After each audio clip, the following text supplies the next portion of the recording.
Now, Sri Jairam Ramesh.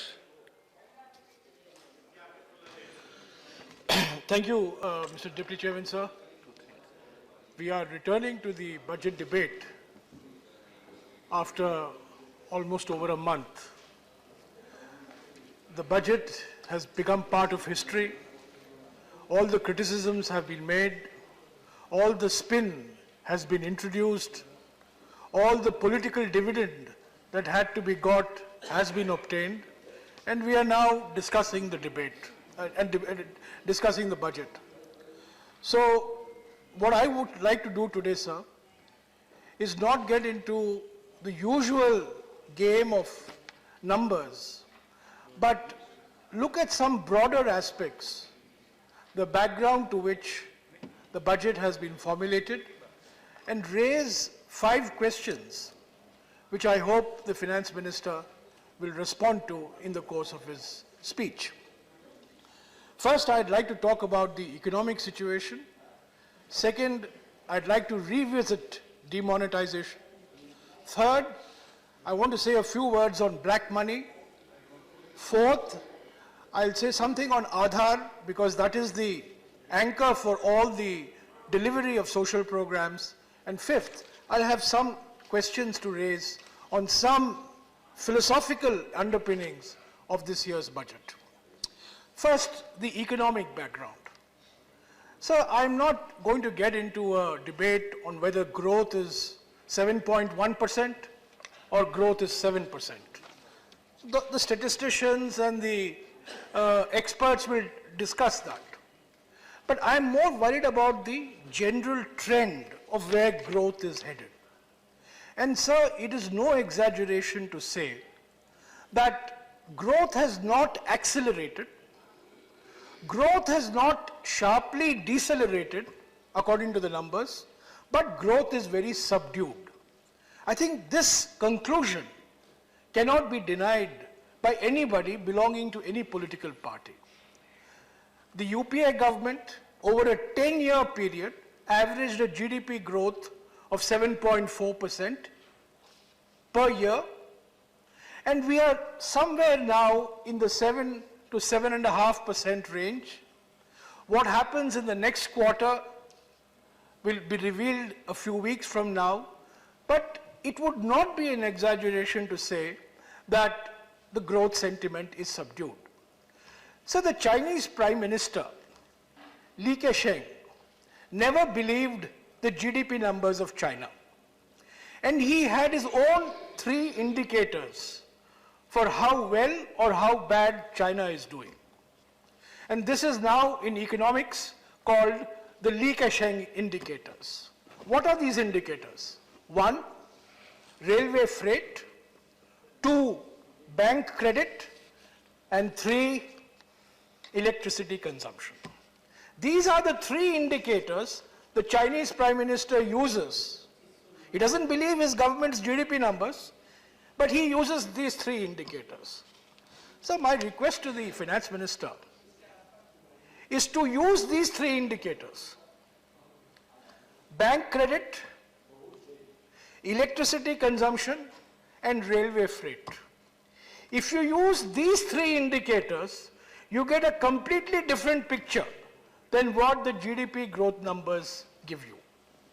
Bank credit to industry, flat. Electricity consumption, flat. And railway freight, flat.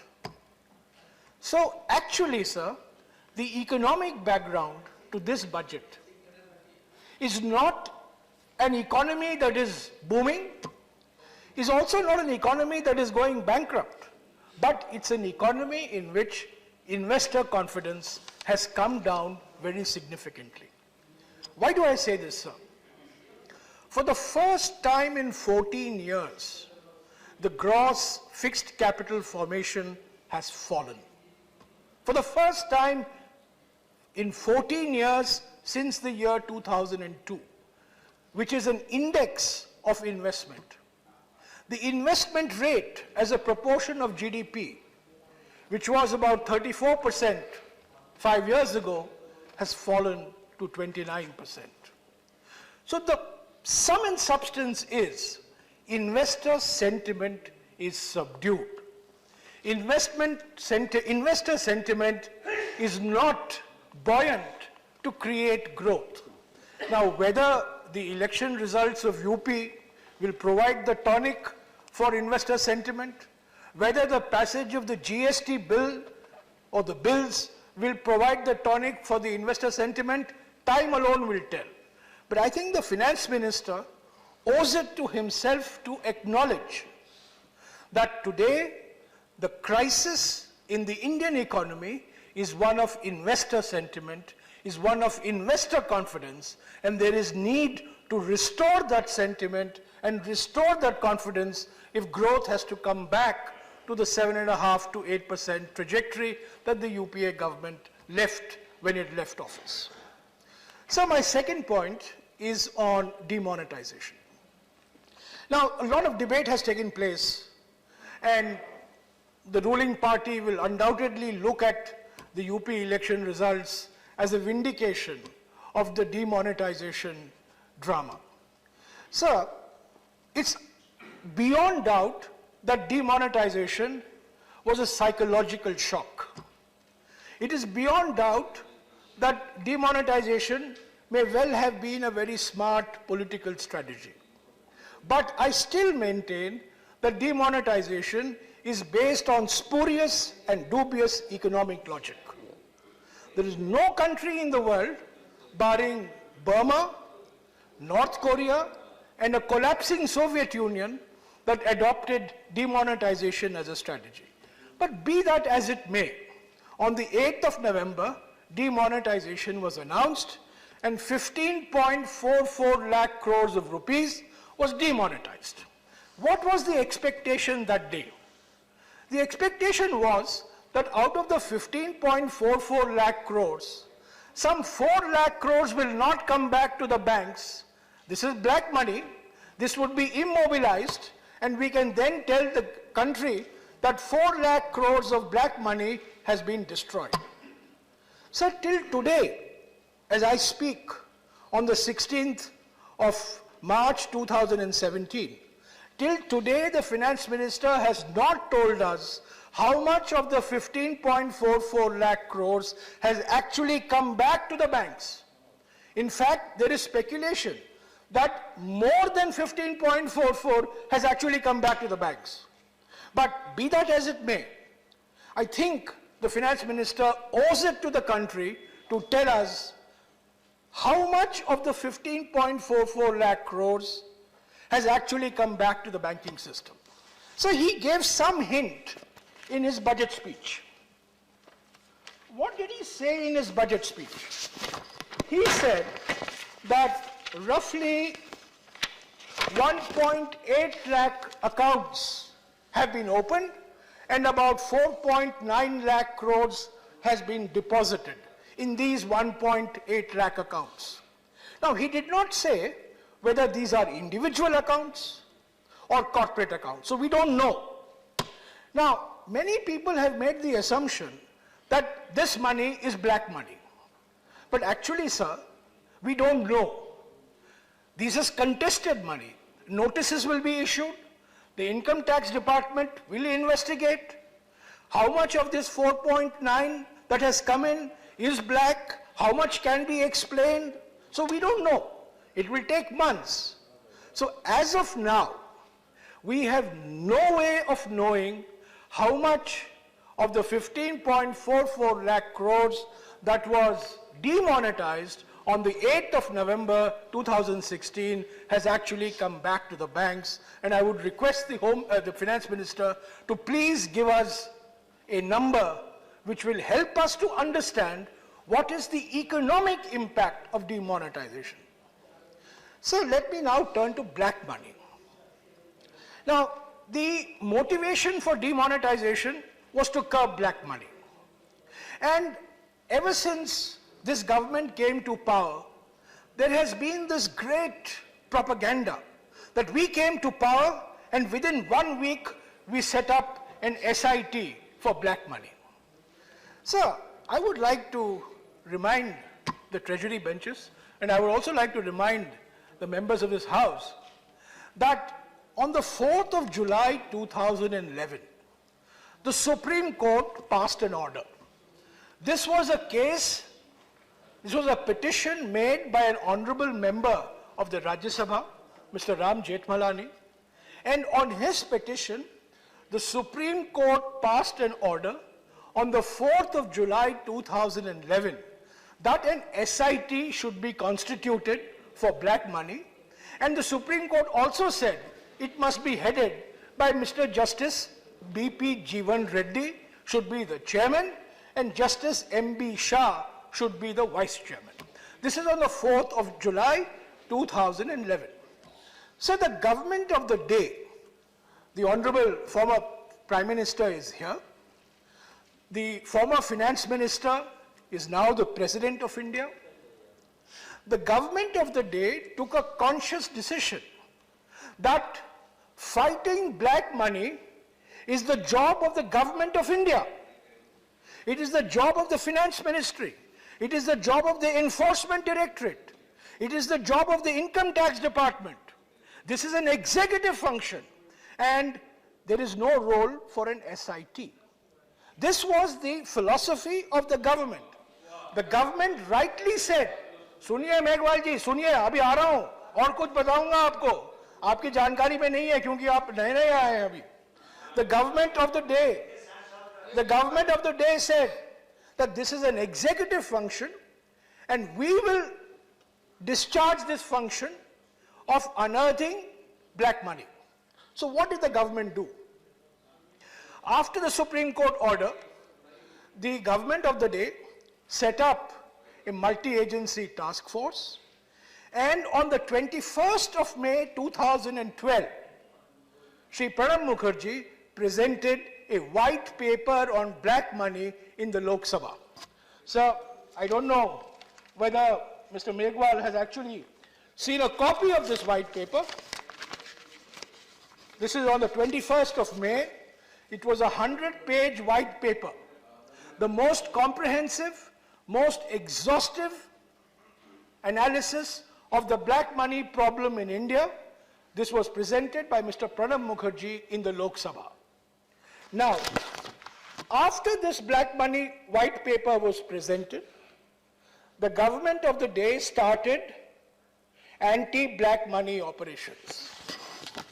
Now, what was the result of that? So, Mr. Arun Jaitley, the Finance Minister, and the Prime Minister have said that our government has done more to take out black money than the previous government.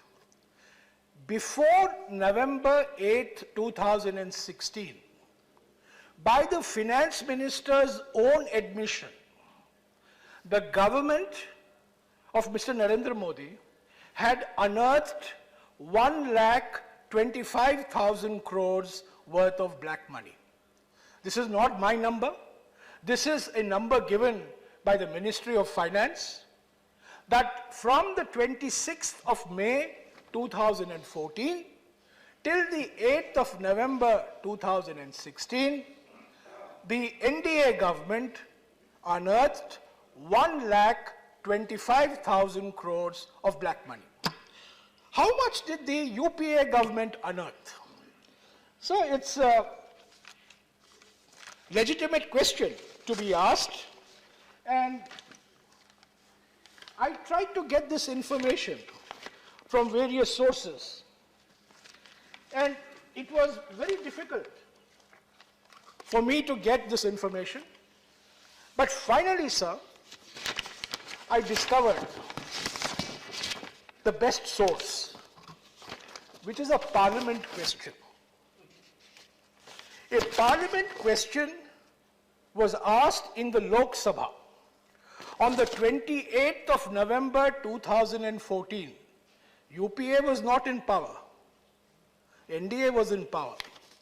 Mohammad Badriddoza Khan asked this question, unstarred question number 1068, and he asked how much black money has been unearthed in the previous 2 years. The previous 2 years was the UPA government. Mr. Jayant Sinha, the Minister of State for Finance, replied, and I will place this reply on the table of the House. I will give a copy to the Finance Minister. According to this Parliament question, answer, given by Mr. Jayant Sinha, the UPA government unearthed 1,31,000 crores of black money in the last 2 years. By the same definition which Mr. Arun Jaitley is using, by the same definition that the NDA government is using, it unearthed pre-demonetization. I'm not talking of demonetization, pre-demonetization. Because history begins only on November 8th, according to you. So pre-November 8th, 1,25,000 crores of black money was unearthed by you. And according to your own Minister of State for Finance, former now, but then Minister of State for Finance, in the last 2 years of the UPA government, 1,31,000 crores of black money was unearthed. Please look at the answer. Please look at the answer. Please see the answer.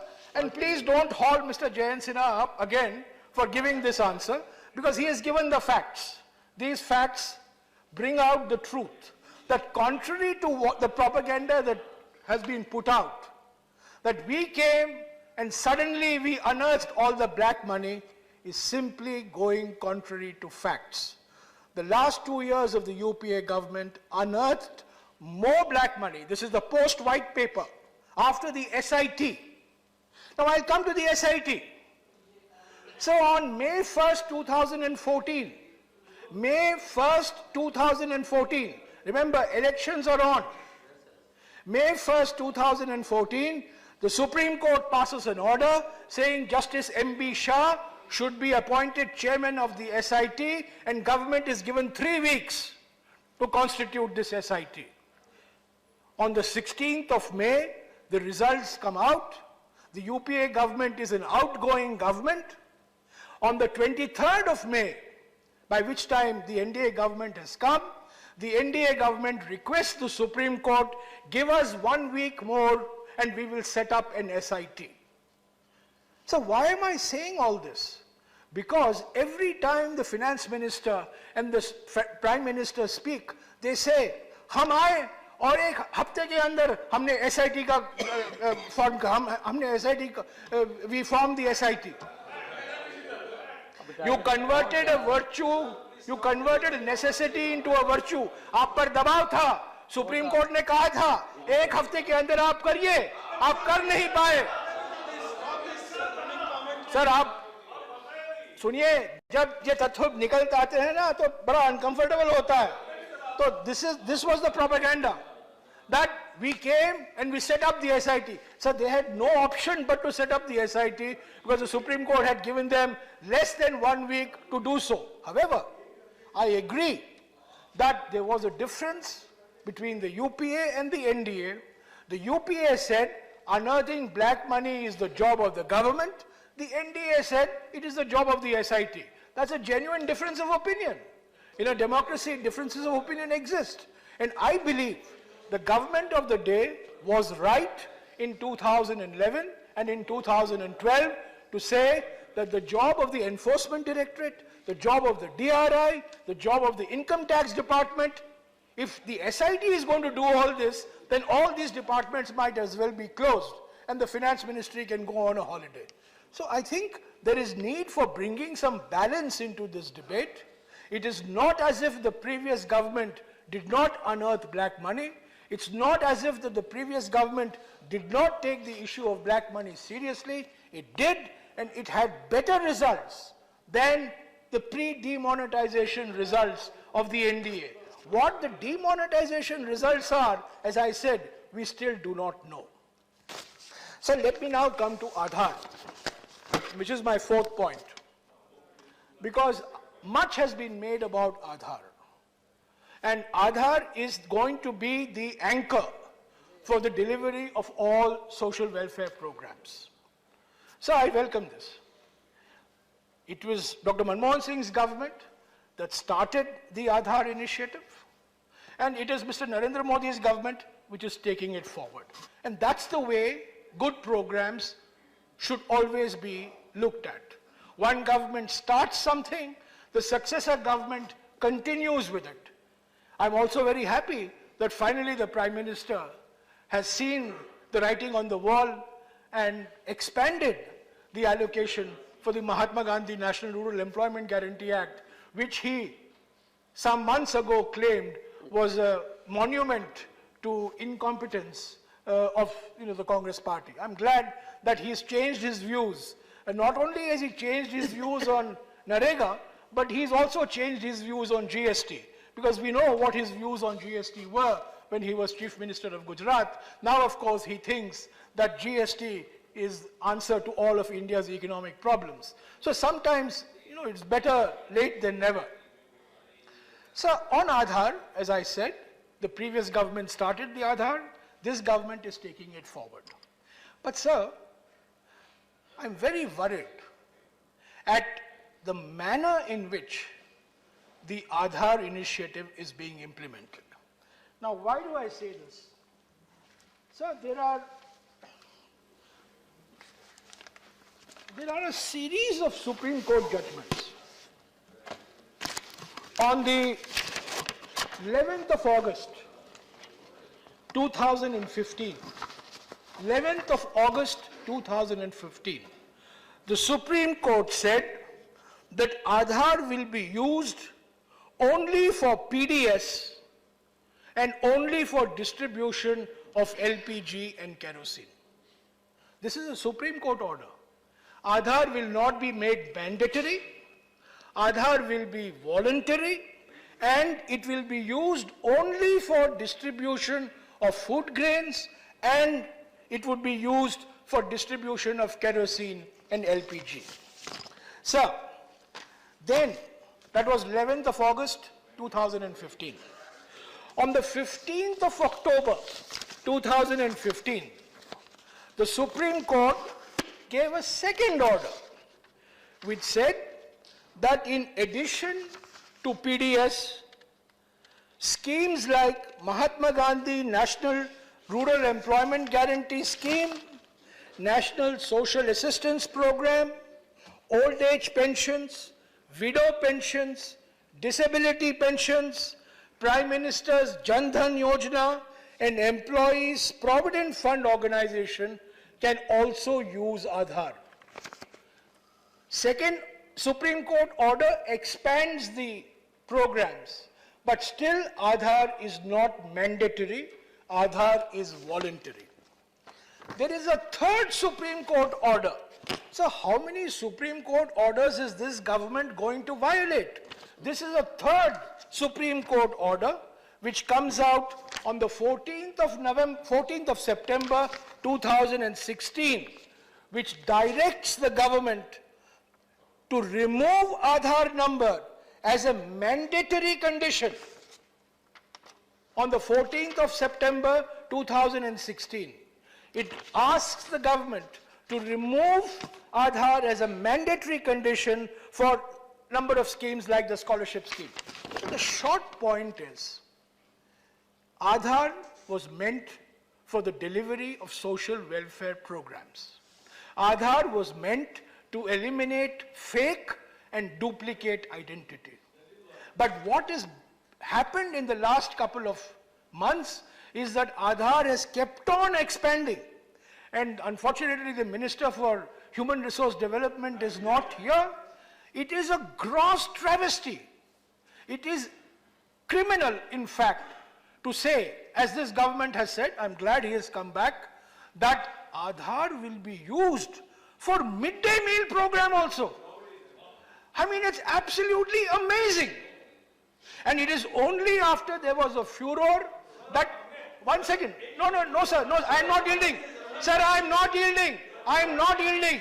Sir, I am not yielding. I am not yielding. Sir, I am not yielding. I am not yielding. I am not yielding. Sir, I am not yielding. I am not yielding. So, I am sorry, sir. I am not yielding. He can say whatever he has to say after I finish. Sir, it was grossly criminal. It was criminal. He is clarifying a No, point. sir. No, I'm not yielding, sir. It's my right. I'm not yielding. Running commentary, sir, you should stop it. I'm not yielding. Yes, yes, proceed. Sir, it was a criminal on the part of the government to say that 140 million school children who are fed daily are going to be fed only if they produce an Aadhaar number. I mean, this is absolutely amazing. It's a complete mockery of the entire Aadhaar scheme. It's only when there was a furor from political parties that the HRD minister said it's voluntary. You can have alternative means of identification. That is what he wanted to say when he got up. And I have said it on his behalf. But, sir, the mindset is somewhere else. The mindset is somewhere else. You want to make Aadhaar mandatory for everything. Midday meal, PDS, railway booking, air booking, opening a bank account. I mean, sir, Aadhaar, let us not forget. What is Aadhaar? It's a unique identifier number. It is meant to eliminate fake identity. It is meant to eliminate duplicates. And in the PDS, quantity fraud is more serious than identity fraud. Please, Mr. Raja, please, let me finish. In the case of PDS, quantity fraud is more serious than identity fraud. Aadhaar number does not deal with quantity fraud. It deals only with identity fraud.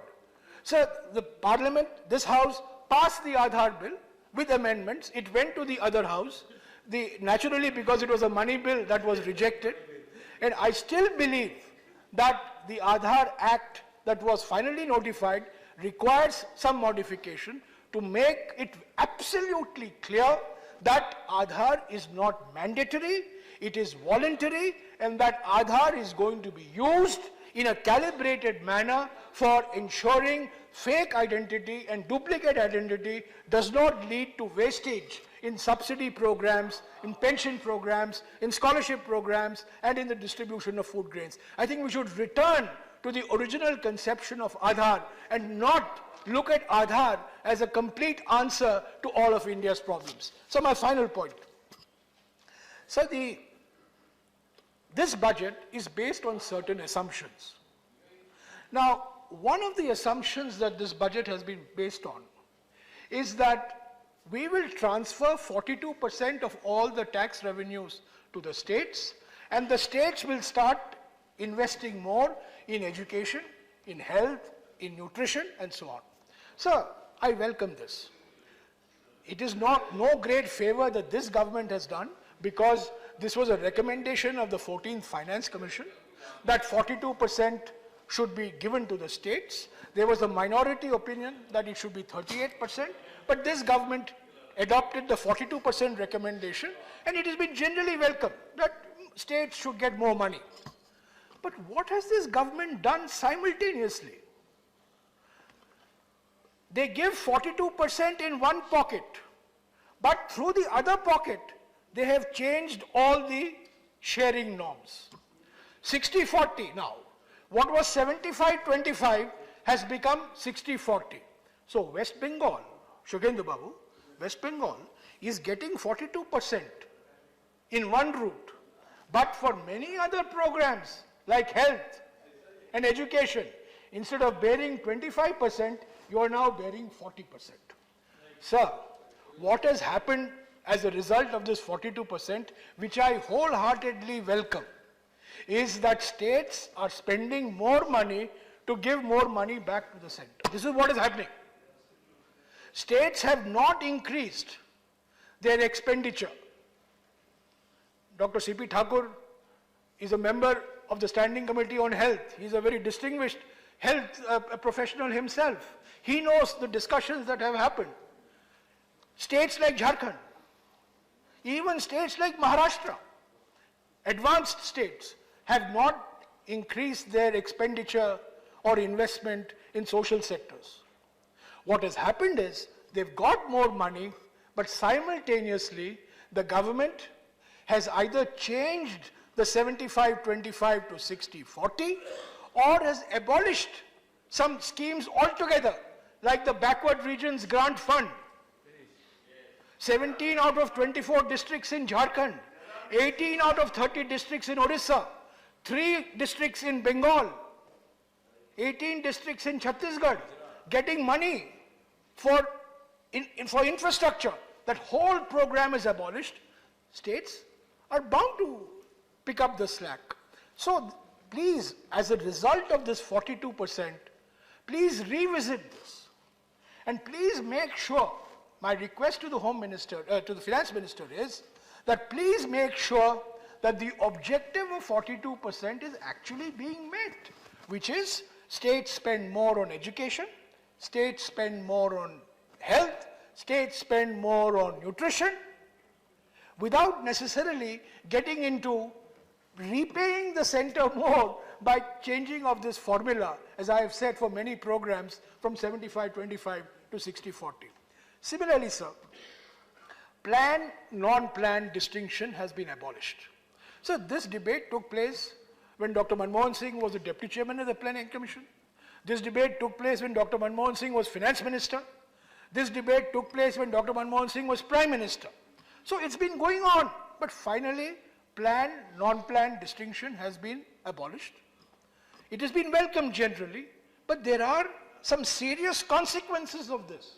And one of the consequences of this, as Comrade Raja has pointed out, and some weeks ago, Dr. Narendra Jadhav himself pointed out, he is a distinguished nominated member of the Rajya Sabha, he himself pointed out that a consequence of the abolition of plan and non-plan is scheduled caste plan and tribal sub-plan is completely finished.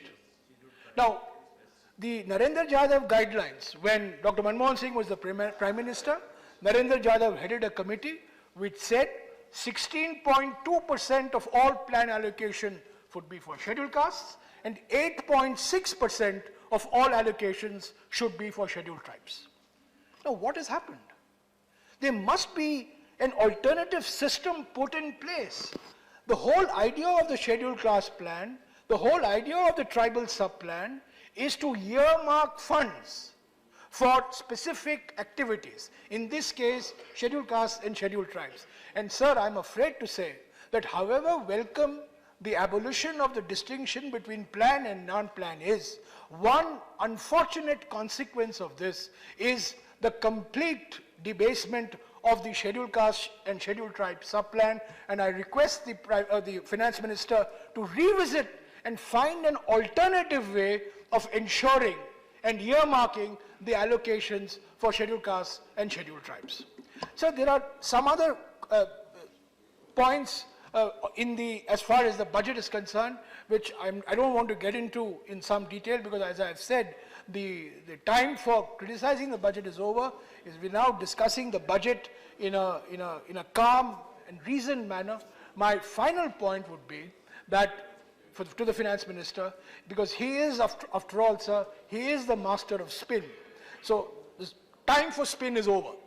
And the time for looking at hard reality is now.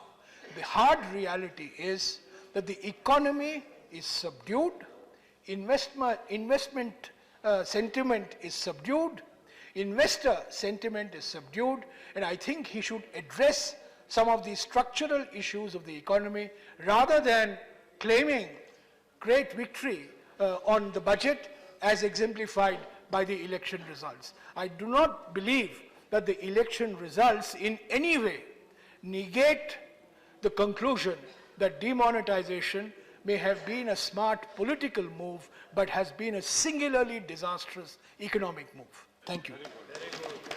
All right, thank you very much.